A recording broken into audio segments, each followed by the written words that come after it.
Le FIRCA est un acteur incontournable du dispositif de financement des services agricoles en Côte d'Ivoire. Et pour cela, nous travaillons certes avec les filières agricoles, mais nous avons aussi le mandat de l'État de Côte d'Ivoire à travers notre tutelle pour pouvoir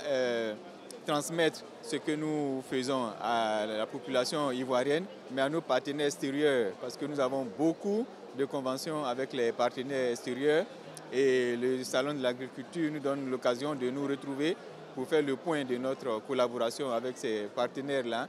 leur indiquer le travail qui est fait et leur dire les perspectives que nous avons, en leur montrant que la Côte d'Ivoire reste toujours une vitrine très attractive pour le financement de l'agriculture des grands projets. Nous venons ici également pour nous adresser à la diaspora, parce que vous savez que les Ivoiriens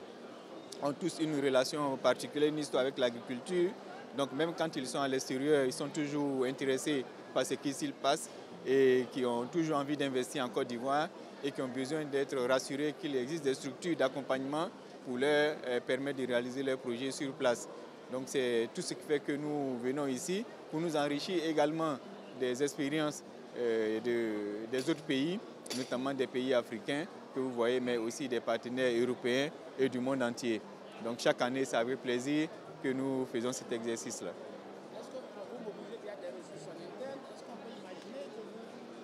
vous demandez des ressources à l'extérieur? Demander, c'est trop dire, mais nous nous intéressons à mobiliser les ressources extérieures, pas simplement des dons, mais des subventions et des financements qui portent sur des projets à fort impact. Par exemple, aujourd'hui, dans le domaine du changement climatique, vous savez que le FIRCA est la seule entité nationale accrédité auprès des principaux fonds climatiques dans le monde, à savoir le Fonds d'adaptation au changement climatique et le Fonds vert pour le climat.